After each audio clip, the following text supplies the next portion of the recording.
Okay, recording. Hello, everybody. Welcome to SOAR's second Psych Talk of the semester. Today, we have the pleasure of having Dr. Kevin Montes from CSU Dominguez Hills. Today's Psych Talk is sponsored by the ODI grant awarded to Dr. Brandilyn Villarreal and Maria Iturbide. A little bit about Dr. Montes. Dr. Kevin Montes is currently an assistant professor at California State University, Dominguez Hills. His research focuses on elucidating the roles of drinking recovery identities and plays in the substance use behavior and recovery, as well as how individuals attempt to engage in harm reduction when using substances. Dr. Montes strives to examine predictors and mechanisms of substance use across different substance use domains wherever possible, such as alcohol, marijuana, and tobacco. Dr. Montes is currently supported by the NIH K01 grant to examine identity changes as a mechanism of behavior change in alcohol recovery. Without further ado, I'm going to turn it over to Dr. Montes. And Dr. Montes, thank you for doing this again. Yeah, thank you, Edgar, for that wonderful introduction. It's such a pleasure and honor to be here. I'm an alumnus of Cal State University, Dominguez Hills, so I was an undergrad there, and I had the fortunate pleasure of being able to come back as an assistant professor. So I kind of know what it's like to be a CSU student, and then now to come back and actually teach CSU students. So it's just an honor. This is exactly what I wanted to do. I know in my last talk, we were talking about having a Ph.D. and some of the obstacles that can come from it, but it's honestly the best job that I could have ever hoped for. It was definitely worth all of the struggle and the obstacles that I had to overcome. And so I wouldn't change anything about where I'm at right now. So really enjoy having a Ph.D. and being able to teach Dominguez Hills students. So I wanted to start off with that. Is it okay if I share my screen? Okay. Yes, go for it. All right.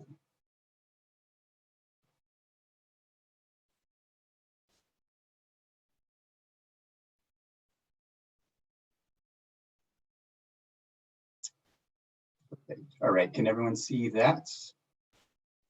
Yep, it looks good. All right, sounds great.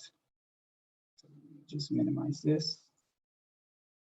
All right, so today what I want to do is just talk a little bit about some of the research that I've conducted over, I would say, the last 3 to 4 years, but I've been conducting substance use and addiction-related research since 2009, so for a while now.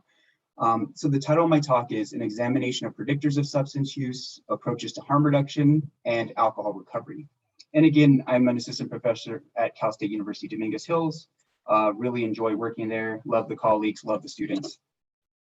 The big question is, why should we care? Why should we focus on substance use? And so it's really interesting because the past 12 years I've been focused on this, and I know based on the literature, what I've read, like this is a really important issue, but in kind of preparing this talk, some folks were like, hey, you know what? Not everybody knows why it's important to look at substance use and why should we care? So there's a study that was conducted. It's called the Global Burden of Disease Study in 2017. And what it did was it was basically looking at number of deaths right here. So on the right, like 454, right? In terms of 454,000. In the United States, and it looked at risk factors here on the left-hand side. So the top one would be kind of high blood pressures associated with the most number of deaths, right?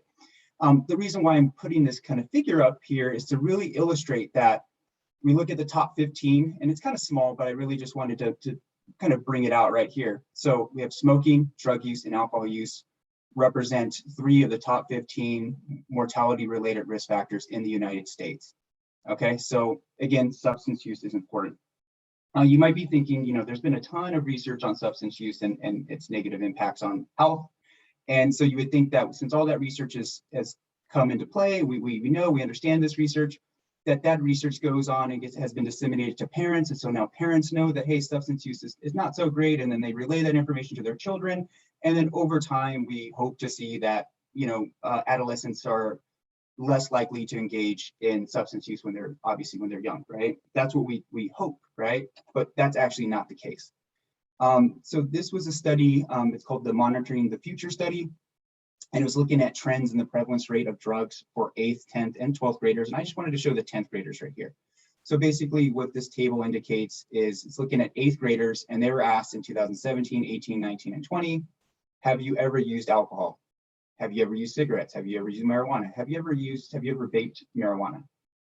And what we see is that the trend is essentially that more adolescents, 8th graders, are saying yes, right? From 23% in 2017 to 25% in 2020. We see that general trend too with cigarettes, a little bit with marijuana, but overall from 2017 to 2020, you see how there's an increase, 13.5 to 14.8, and with vaping, the same thing, right? So what does this mean? This means that 8th graders are reporting kind of an increased trend in terms of using alcohol, cigarettes, marijuana, and vaping for the first time.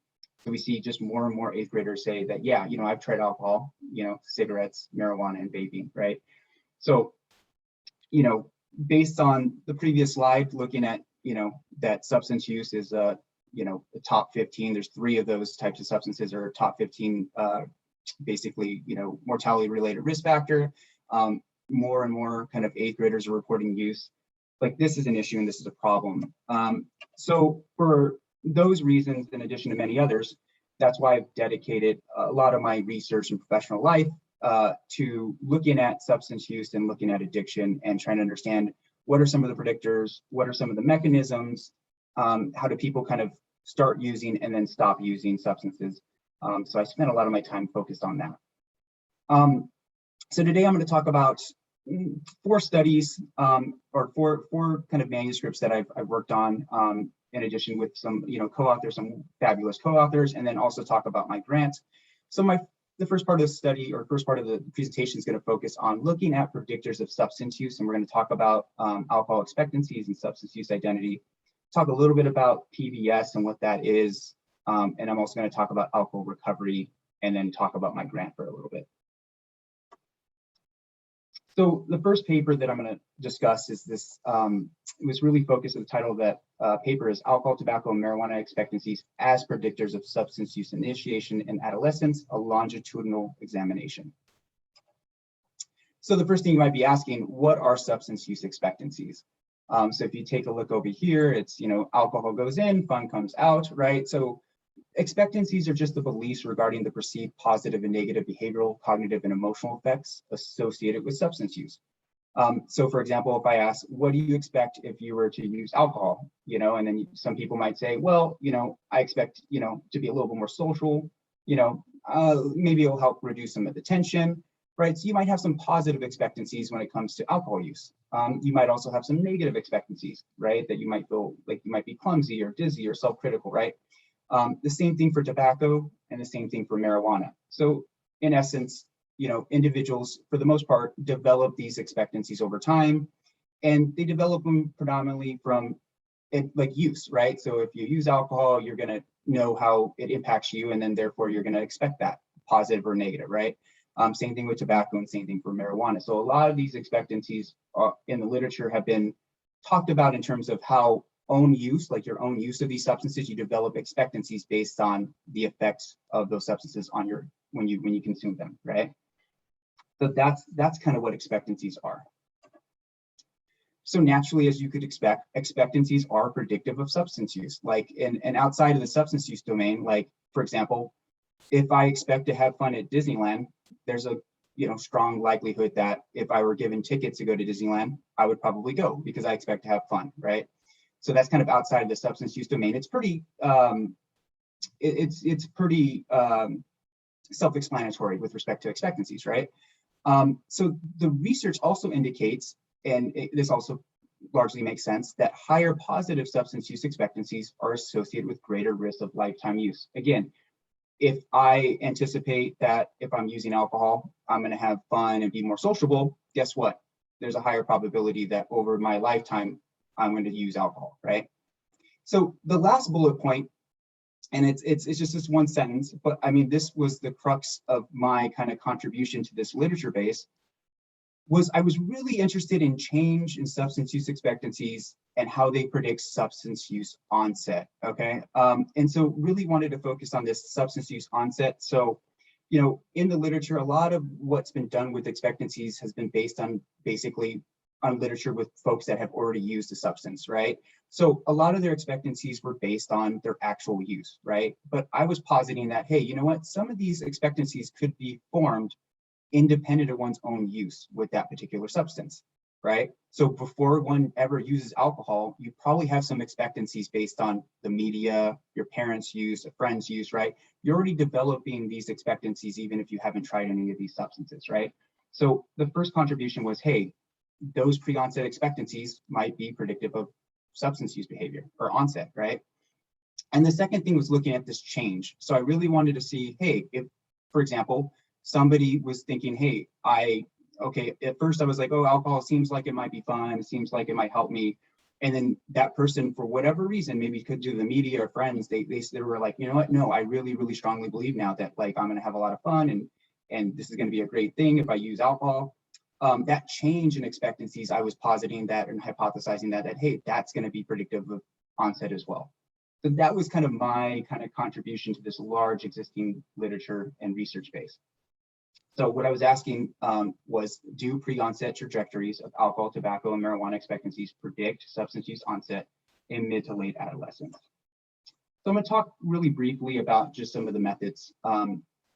So I was fortunate enough to gain access, thank you, Dr. Adam Leventhal at USC, to this data set based on the study on happiness and health. So it's 10 high schools in LA. Overall, there's about 3,300 participants. In terms of the data analytic size, and I'll talk about that a little bit later, it was 1,700 for alcohol, 2,600 for tobacco, and 2,300 for approximately 2,300 for marijuana. So on average, they were 14 years of age, right? And so this is looking at baseline. So this is when people are in 9th grade. So that makes sense. They're about 14 years of age. 47% were Hispanic or Latino. And to assess positive expectancies, participants were asked, I think I might enjoy, experience pleasure, or feel guilty about using alcohol, cigarettes, or marijuana. And then for negative expectancies, they were asked, I think I might feel bad, sick, or embarrassed using alcohol, cigarettes, or marijuana. And then at each time point, they were asked, have you ever used a specific substance in the past 6 months? This study was great in that it was basically a longitudinal study. So there was 8 waves of assessment. So just think 9th grade to 12th grade, right? So that's 4 grades. They were assessed twice per grade level, right? So 2 times 4 is 8. And so what I did was I used latent growth curve modeling. And the reason why I wanted to do that was because it allowed me to do something really to kind of look at change over time and be able to model that and look at that as a predictor. So what I did was within these data analytic samples right here, right? The reason why they're smaller than this overall N was because I was looking for participants who reported never using a particular substance, be it alcohol, tobacco, or marijuana between 9th and 10th grade. So I'm really looking at, within these substances, I'm looking at non-users between 9th and 10th grade. And then what I do, so what I have essentially, I have 4 waves of data. So I can look at 4 waves of expectancy data, right? And so I can examine change. So obviously, if you're looking at a line, what would represent change? It'd be a slope. So latent growth curve modeling allows you to model the slope. So you can look at the slope as a predictor of onset in waves 5 through 8, which is just basically 11th and 12th grade. So what did I find? So what we found was that there's this positive association between the slope of positive expectancies and alcohol onset. And this is the slope. So you think about this alcohol slope, alcohol onset, and then tobacco slope, tobacco onset, marijuana slope, marijuana onset. And so the slope was statistically significant and positively associated with alcohol onset, tobacco onset, and marijuana onset. So this really does a great job of kind of breaking it down, this little kind of figure right here. That overall, what we do is if we see there's greater change, so people were thinking, hey, alcohol, from when they were in 9th grade, let's say that their positive alcohol expectancies were increasing. So we have this larger slope. So the more that this kind of increased, there was a higher likelihood that they were going to initiate alcohol use in 11th or 12th grade. And we found those general kind of trends or those effects when we looked at tobacco and marijuana as well. So an increase in pre-onset positive substance use expectancies were found to be positively associated with and statistically predictive of substance use onset. So overall, changes in pre-onset positive expectancies were found to be predictive of adolescent substance use onset.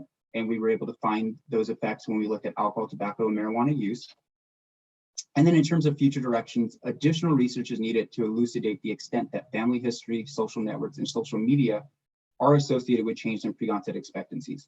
So this is really important, is that now that we know these pre-onset expectancies are, and the change in these expectancies are predictive of onset, we need to figure out what's going on, like why, what's leading, what's causing these changes in pre-onset expectancies, right? Is it that, you know, family members are using more social networks we see like Facebook, Snapchat? Do we see greater kind of impact of seeing alcohol, tobacco, marijuana? Like, does that increase, you know, people's expectancies with respect to those substances, and that's what leads them to then initiate first use, right? So there's a lot of areas to explore within this research area.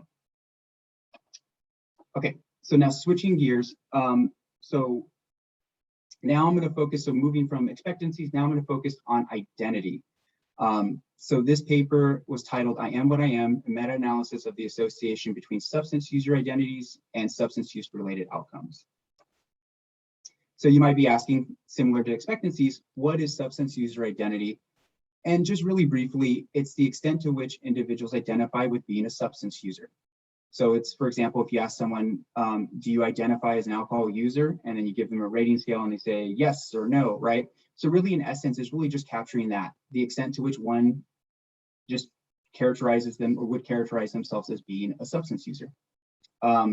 So substance user identity has also been known and referred to as just identity, self-concept, personal identity, self-structure, self-schemas, right? So really, this is what I was really interested in, just people's identities, the extent to which they identify as being an alcohol user, you know, marijuana user, tobacco user. Does that predict whether or not they're going to use? And so that's in essence kind of what I was interested in. So some background, right? So why is this important? Well, there's a number of theories.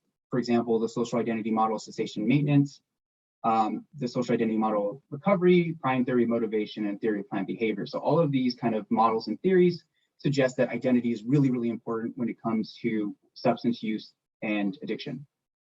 And substance user identity has been examined in previous studies and has been found to be predictive of frequency, quantity, consequences, and disorder symptoms. So there's been a lot of research in this area, right? And I've contributed a little bit to this research area. And so I basically what I observed is, hey, there's a lot of good research out there, right? So what can we do with it, right?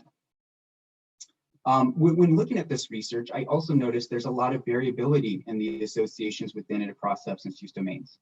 So there's variability in the strength of the identity outcome association across studies. So when we look at what's the relationship, what's the correlation coefficient between identity and frequency in one study, and how does it compare or contrast with the same relationship in another study, right? So we see a lot of variability between identity and outcomes. And so that's just within like alcohol, right? And then well, what about with tobacco? What about with marijuana, right? So there's a lot of really interesting, awesome studies that have been done. Is there a way that we can kind of combine some of this quantitative information in a way that's helpful and useful to researchers? That's kind of the question that I was asking. And that really leads into this, why conduct a meta-analysis? Well, there's this need to have the single kind of weighted estimates of these associations to more precisely characterize the magnitude of effects across various substance use domains. So what does that mean? If there's 100 correlation coefficients, is there a way to take an average of that to find one kind of weighted average that we can then cite in publications or in a grant application, right? Examining the variability in the identity outcome association, that just means looking at different correlation coefficients, odds ratios, stuff like that. Looking and examining that variability could also lead to the examination of moderators and mediators of these associations. And lastly, meta-analytic findings could help researchers new to the construct of substance user identity become more well acquainted with this research area, right? So we're synthesizing a lot of this quantitative data in one paper. And so people who are new to this area can just say, hey, let me just read that meta-analysis and then let me read a review paper. And that will give me a good idea of kind of the lay of the land, right? So the purpose of the current study was to meta-analytically derive precise weighted estimates of the association between substance user identity and substance use related outcomes. And then the four outcomes that I was particularly interested in were frequency, quantity, consequences, and disordered symptoms. And this kind of Lord of the Rings reference is kind of like one ring to rule them all, kind of like one effect size to rule them all. I know it's probably not a great joke, but yeah, so in terms of what we did, in terms of the articles, we looked at Psych Info, we looked at PubMed, we identified 82 kind of shared records, right? And then we took it down to 70 in terms of looking at unique samples that we coded. So we had 70 studies overall that we looked at. There were 43 studies that focused on alcohol, 24 that focused on tobacco, and 3 that focused on cannabis, which is, again, is some interesting information. Basically, there's a lot of research on identity and its relationship with substance use outcomes with respect to alcohol, less so with tobacco, less so with cannabis, which is, again, points to areas in which more research can be conducted when we look at tobacco and cannabis.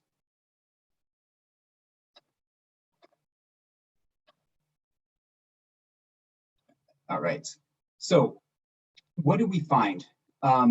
So across all the studies, so there were 70 studies, we were able to kind of get this weighted average correlation coefficient of the association between substance use identity and substance use related outcomes. So that overall association was about 0.365, or it was 0.365, which means that there's this moderate to large association between substance user identity and substance use related outcomes. We were able to kind of do that at the kind of substance use domain level too. So we're looking at alcohol, tobacco, and cannabis. And we see that for alcohol, the kind of weighted correlation coefficient between alcohol identity and alcohol related outcomes was about 0.34. For tobacco identity and tobacco related outcomes, 0.40. And for cannabis identity or marijuana identity and marijuana related outcomes is about 0.457. So again, we see this, and again, like, you know, the sample sizes were a little bit different. So that needs to be taken into consideration. What was really interesting too is that when we look at implicit measures, for example, like the IAT, so there's been a fair amount of research, about 20 studies that have been conducted looking at implicit identity and its relationship to outcomes, and then explicit identity, which was measured using just self-report measures. So that's what that represents. There's about 31 studies looking at explicit identity and its relationship, or explicit alcohol identity and its relationship with outcomes.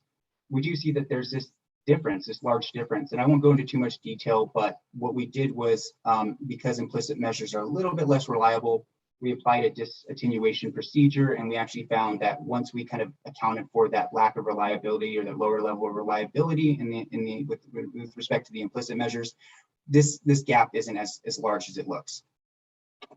And another thing too, when doing a meta-analysis, what was really interesting to find was that among all the outcomes, we see that there is the strongest relationship when we look at alcohol between alcohol identity and disordered symptoms, which could potentially be one of the more kind of harmful kind of outcomes associated with alcohol use. So overall, what we found was that there's this moderate to large overall association between substance user identity and substance use related outcomes. So, you know, the weighted average again was 0.365, which, you know, when squared is basically 13.3% of the variance. What does that mean? So substance user identity explains about 13.3% of the variance in substance use related outcomes. So what are some of the clinical implications? So really looking at studies where the identity outcome association is particularly strong. So when we see that, you know, we look at identity like alcohol identity and maybe like frequency, and there's a study that looked at that relationship, and within that particular study, let's say that correlation coefficient was like really strong, like 0.60, right?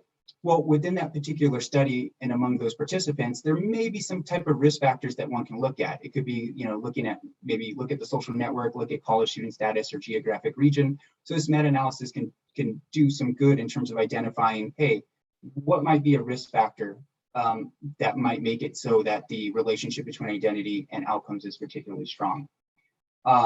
Conversely, we could also look at studies where the identity outcome association is particularly weak, right? So when identity and outcomes is particularly weak, when that association is weak, we can look at protective factors. It could be social support, relationship status, or religious affiliation. As I alluded to before, in terms of future directions, additional research on smoking and marijuana identity are needed. So there weren't a lot of studies that really looked at smoking and marijuana identity and its relationship with outcomes. So overall, substance user identity is an important correlate of substance use and misuse. All right, so next I'm going to talk about another study and the study findings that we published, really focused on looking at alcohol and marijuana protective behavioral strategies and the extent to which they mediate the relationship between substance use identity and use-related outcomes, a multi-sample examination. All right, so you might be asking, what are protective behavioral strategies? You might be asking that, and you probably have engaged in these strategies if you use any of these substances. So PBS, so that's just the, basically the abbreviation for protective behavioral strategies. PBS are cognitive behavioral strategies used to minimize the harmful consequences associated with substance use. So people are going to use, right? But people know that, using substances too frequently might be, harmful. So then they find ways to reduce their risk, associated with using said substance, right? So with respect to alcohol protective behavioral strategies, there's this PBSS measure, right? And they break down PBS into three kind of subgroups. So one's limiting and stopping drinking, manner of drinking, serious harm reduction. So some examples of PBS for limiting and stopping drinking include leave the bar or party early, right? Drink water, right? So drink water instead of, or alternate in terms of when you drink water and when you drink alcohol, for example. Manner of drinking too. So this is really important. So, if you're going to drink, avoid taking shots, avoid playing or drinking games, right? And avoid trying to keep up. And then in terms of serious harm reduction, some PBS that can be employed include use a designated driver or an Uber, right? Or go home with friends, which is why I have this, friends up here, right? Same thing in terms of marijuana PBS. So it's like people are going to use, but people also want to use responsibly. So they might use protective behavioral strategies so they can use and use responsibly. Some PBS include using marijuana only among trusted friends, and for example, limiting use to weekends. So those are some examples, right? So again, it really gets at people are going to use potentially, right? And if there's ways that we can allow them to use, but use in a responsible manner, then that's better for everyone, right? So as I kind of presented with the meta-analysis, we found that there's this moderate to large association between substance user identity and substance use, right? So it was 0.365 was the kind of weighted average, correlation coefficient between substance user identity and substance use. But there's been limited research attention placed on mediators of this association. So we know that this relationship exists. What might be a mediator of that association? And then identifying mediators may help shed light on the mechanisms or processes that underlie the identity outcome relationship. So this is what I'm talking about when I'm talking about a mediator, is that we know that based on the meta-analysis right here, 0.365, that we have this substance user identity, substance use outcome relationship, right? It's a moderate to large, association. We know that this exists. Well, there might be something in the middle here. And this is what kind of a mediator is that really the relationship between substance user identity and outcomes is really through this kind of PBS. So I'll explain this just right now, that basically if somebody has a high level of substance user identity, let's say my alcohol identity is really, really high, guess what? I'm going to be less likely to use protective behavioral strategies. And if I use fewer protective behavioral strategies, I'm probably going to drink more on more days, drink more, right, in terms of quantity, and experience more consequences potentially, right? And so that's kind of what we plan to do. This is the model that we're looking at with respect to alcohol and marijuana. And then the outcomes that we're focused on were frequency, quantity, and consequences, right? And so we had 3 separate data sets that we wanted to look at to explore this model. So here are the 3 data sets. So the first was kind of a heavy drinking college student data set. The second was it was a marijuana data set that really focused, it was a multi-site study. And then the third data set was an MTurk study that was conducted looking at alcohol and marijuana use. And this was not a college student data set, right? So we wanted to kind of look at this model, not just among college students, but among folks that were predominantly not in college. So on average, in terms of the college student data sets, folks were about 19 to 20 years of age. And in the non-college data set, it's pretty much about 32 to 34 years of age. Participants were predominantly white. In all of the studies, the 5-item smoking self-concept scale was adapted to assess kind of alcohol and marijuana identity. The 15-item PBSS was used to assess alcohol PBS, and the 17-item PBSM was used to assess marijuana protective behavioral strategies. We looked at frequency, quantity, alcohol consequences, and marijuana consequences as well. All three data sets obviously had a kind of a cross-sectional component, and then this first data set actually had a longitudinal component as well, so we can look at mediation effects both cross-sectionally and longitudinally. To look at mediation, we use M+, and age and gender served as covariates in the models.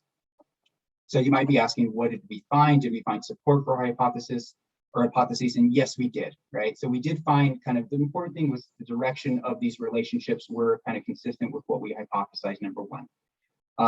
Number two, there's a little bit more specificity in terms of what we found, right? So as you recall, when we looked at alcohol PBS, there were 3 subscales.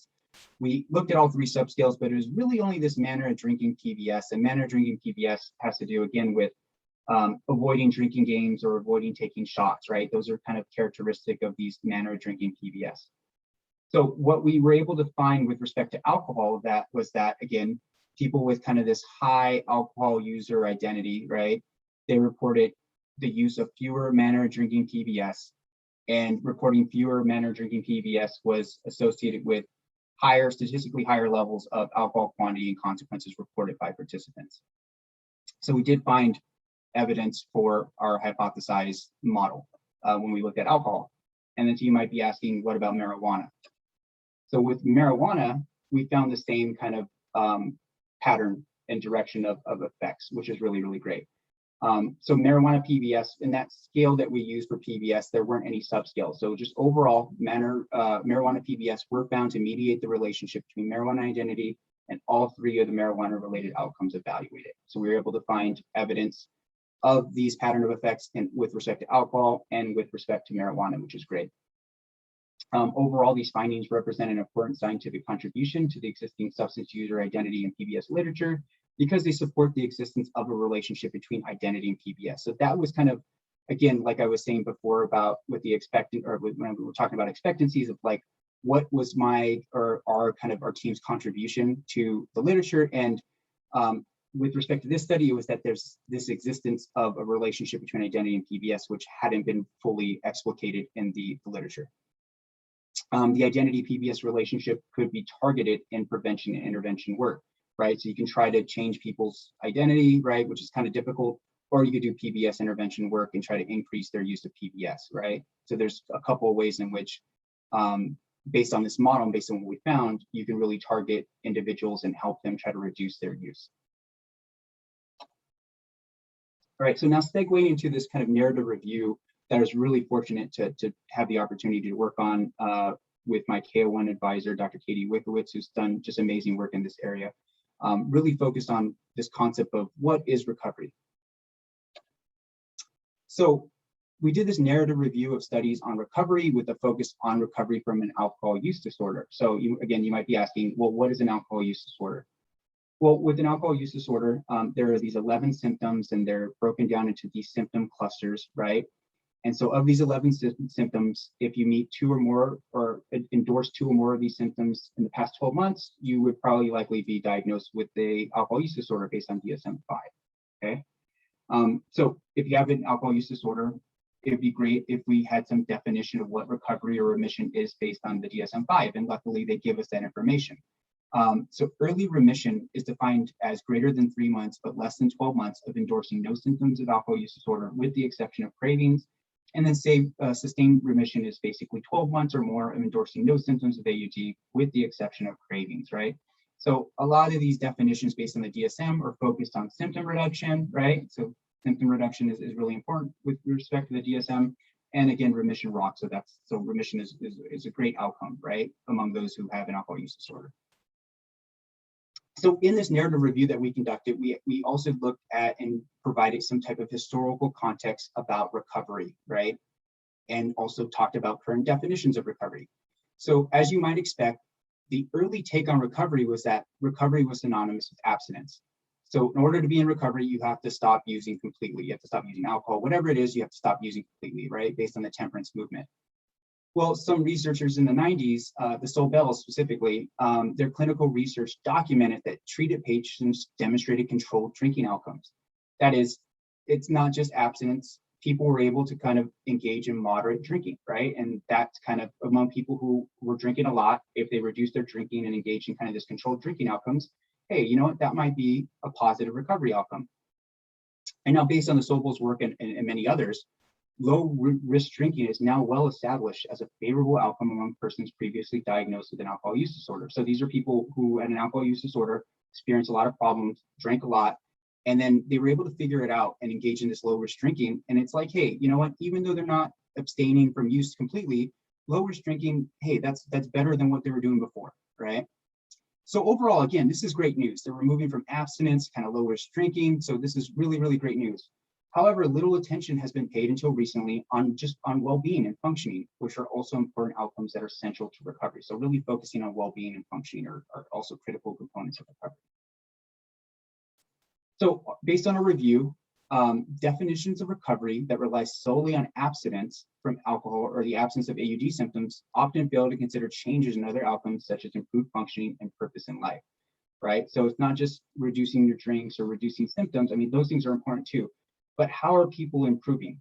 You know, if are they getting, you know, are they enjoying their relationships more? Are they, you know, more likely to get a job or enjoy where they work? You know, their purpose in life, right? Are they, you know, enjoying their life? Are they going out? Or they have, you know, central good hobbies and things like that, right? So there's other components of recovery that have received less attention, and we're kind of just wanting to cast more of a light on those other things that are also important in the recovery process.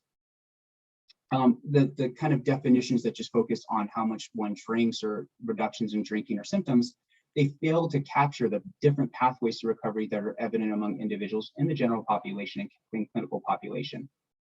And so based on our critical or our narrative review, we kind of forwarded a new definition, right? Based on a review, which supports basically that recovery could also be defined as an ongoing dynamic process of behavior change characterized by relatively stable improvements in biopsychosocial functioning and purpose in life. Again, you don't really see anything about reductions in alcohol, like how much one uses, or reductions in symptoms. Like those things are important, but we really wanted to characterize and give a little bit, again, cast a little bit of light on the importance of functioning and purpose in life. NIAAA, so that's kind of a body of NIH that focuses on alcohol research. They had a roundtable and they were kicking around the idea of, okay, how do we define recovery, right?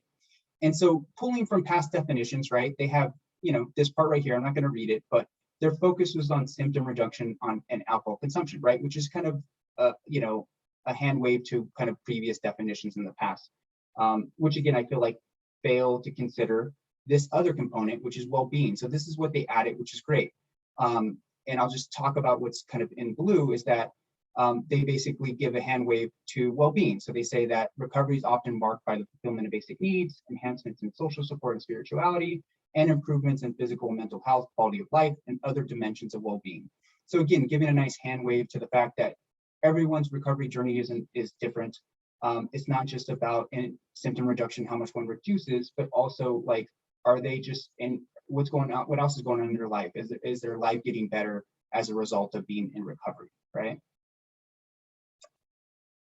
And then, so the last thing really quickly I want to talk about is just identity change, the mechanism, behavior change in alcohol recovery. So this is really based on the grant that I received from NIAAA. So there have been calls to examine mechanisms of change in alcohol recovery. So people recover, how do they recover, or why do they recover, right? So that's basically touching on that. There have been recent efforts to develop identity-based models of alcohol recovery. So identity having a central role in the recovery process, it's been well known, and people have started to develop models to explain that. However, there is this need for a rigorous examination of identity change among treatment and non-treatment seekers for an alcohol use disorder. So the purpose of the study, the purpose of the grant is really to examine drinking and recovery identity change as a mechanism of change in alcohol recovery among treatment and non-treatment seekers. Really distilling this, basically, you know, hey, if I say, you know, I want to stop drinking, I don't really want to identify with drinking, I'm making that kind of identity statement, right? That my identity has therefore has changed a little bit. And that's likely gonna have impact on my alcohol use behavior. Hopefully it will mean that I'm not gonna drink as much, right? So really kind of giving power to that and really trying to explore that empirically with respect to this grant. And I think Ralph Waldo Emerson really captures this really nicely, right? When he said, the only person you are destined to become is the person you decide to be. So really making that decision, I am a drinker now, but I don't want to be a drinker tomorrow, that has power. I really just want to focus on this aim 3, really just looking at, hey, here's this model, right? We have identity change or correlates of identity change, and then we have this identity change and positive recovery outcomes. What I'm basically suggesting is, hey, there exists among people who recover, there's this identity change that happens, right? So my grant's really trying to look at, hey, what are some of the predictors of this change? And when this change occurs, what are some of the positive recovery outcomes that occur? Do we see reductions in alcohol use? Do we see reductions in alcohol problems? Which is kind of based on those old definitions of recovery, right? That don't include, and now include, based on our kind of narrative review, more of a emphasis on this improved quality of life. Just, summarization of what I covered today, really quickly. I don't know how much time we have left, but changes in pre-onset positive expectancies were found to be predictive of adolescent substance use onset. There's this moderate to large association between substance user identity and outcomes. Alcohol, marijuana, PBS were generally found to be mediators of the identity outcome association. Recovery is an ongoing dynamic process of behavior change characterized by relatively stable improvements in biopsychosocial functioning and purpose in life. And examining drinking and recovery identity change as a mechanism of change in alcohol recovery among treatment and treatment seekers is important. Just like to say thank you to some folks at CSUTH and UNM and some co-authors and colleagues. And again, a really big shout out to the students in my lab and current and former students who are just unbelievable and great at what they do. And that is it.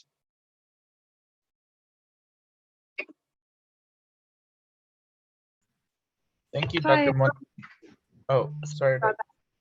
I just wanted to know if I could see that last summary slide again really quick. Sure. Thank you. Sorry. Yeah, let me just get it up.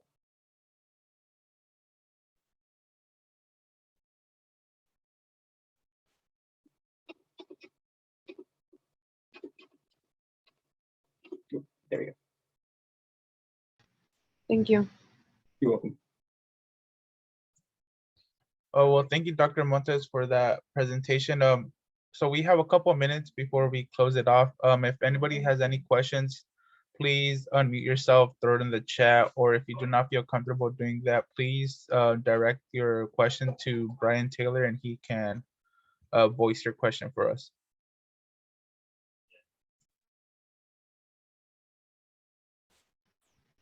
Oh, I should have raised my hand. I'm sorry.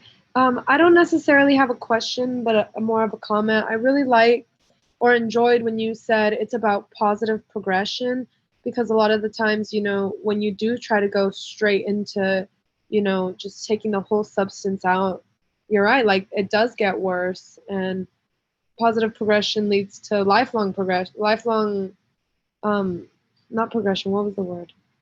Lifelong results.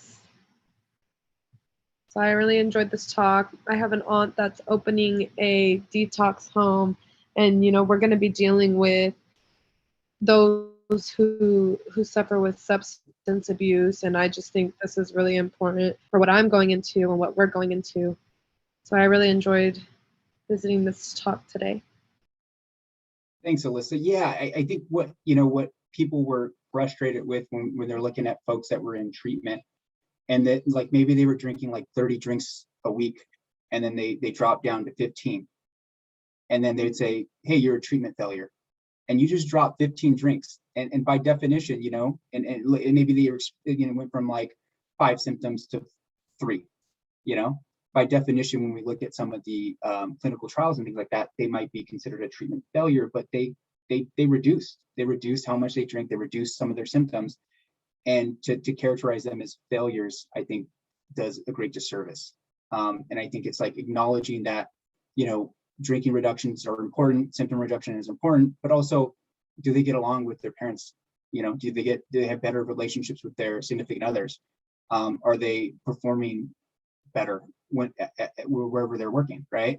I think there's a lot. I think it's multifaceted in terms of the recovery process, and it's important to take that all into consideration, like taking a holistic approach to really determine whether or not someone's a success or a failure with respect to recovery.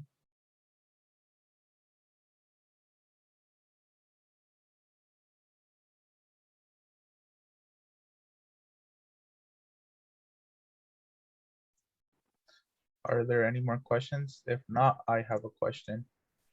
I was kind of thinking about when you were talking about your first study that kind of looking at 8th grade. What kind of came to mind was like the stigmatization for many drugs is kind of going away. With that being said, do you think like adolescents may be more prone to starting a substance at an early age due to the access and stigmatization going down? Yeah, I mean, I think that's kind of why we might be seeing these trends, right? I think that there's definitely, I mean, over generations, we see that like before, there's like prohibition, you can't drink at all. And then now it's kind of like, it's more normal and we see it on social media. And there's a lot of good research on like social media's impact on substance use and just seeing pictures of folks using, how that increases use. So if we have adolescents that are using Snapchat and other types of social media more, that might give rise to the increased rates of initiation, right? And that's why we might be seeing that. Yeah, so I mean, I think it's something to think about. And obviously in Europe, there's different cultural norms surrounding alcohol use, and where it's typical to have maybe some wine, when you're under the age of 18. So I think all of that needs to be taken into consideration, and it's dynamic. Everything's changing really quickly, and I think it's really important to say, if we say, hey, drinking's bad, don't drink, it's like, that's not realistic too. You know what I mean? Or like, marijuana's bad, don't smoke. Well, that's not realistic. And therefore there's opportunities to say, hey, if you do smoke, here are some things you could do. Here's some PBS strategies that you can employ. You know what I mean? Just do so safely. So I think, having this more open-minded approach is essential to really meeting people where they're at.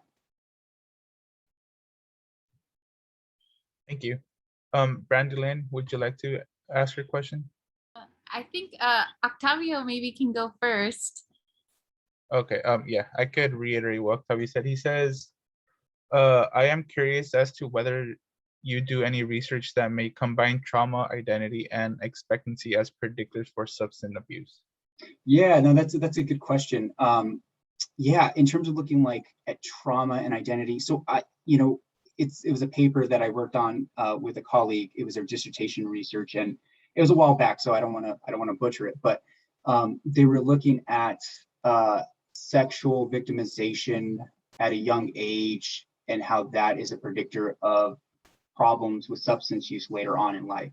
So these are individuals who experience, I think it was physical or sexual abuse, and how maybe experiencing that abuse has impact on their identity of who they are, and maybe like a damaged identity, right?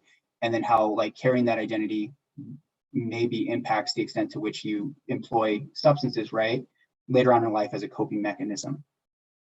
So yeah, I mean, I think there's a lot of space for that, looking at how trauma impacts identity and how that impacts substance use and abuse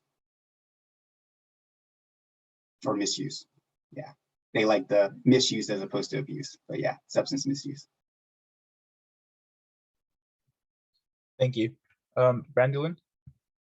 Yeah, thank you so much for your talk, Dr. Montes.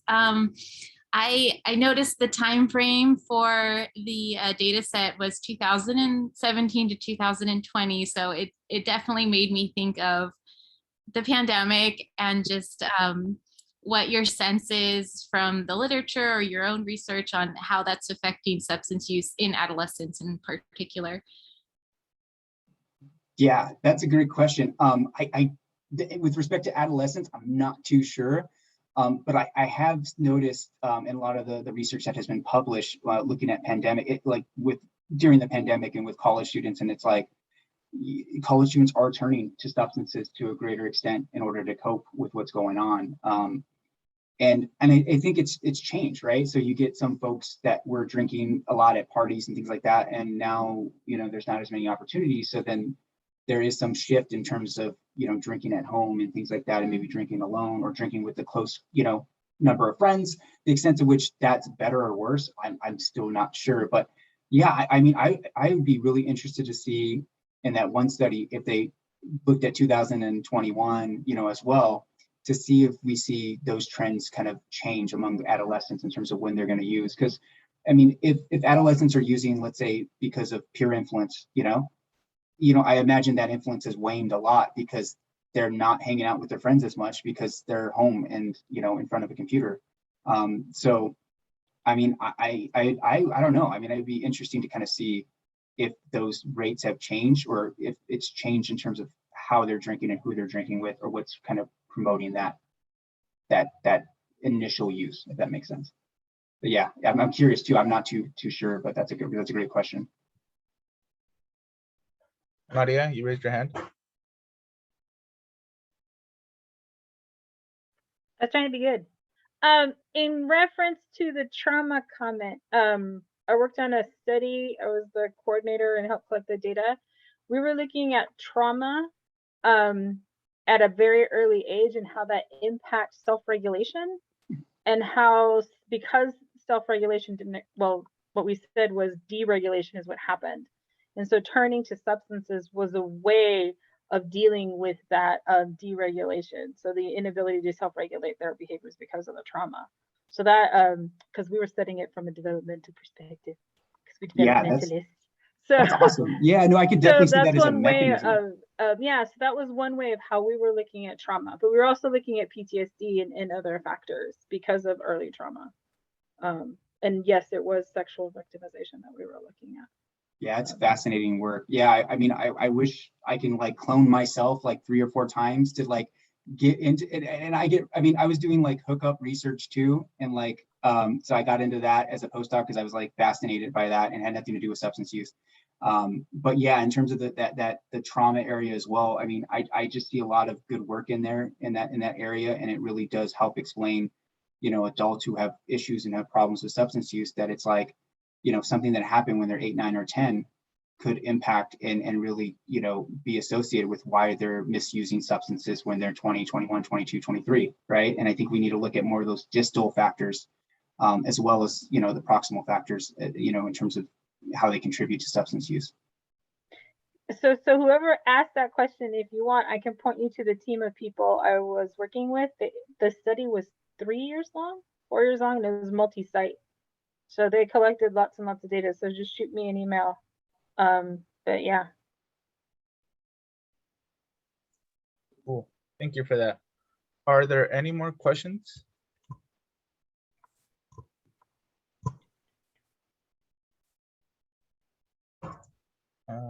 Okay, if not, then this concludes our second Psych Talk. Thank you, Dr. Kevin Montes. We appreciate you coming in and giving your talk and about your research. Those of you who are watching the recording, thank you. And this ends our event for this week.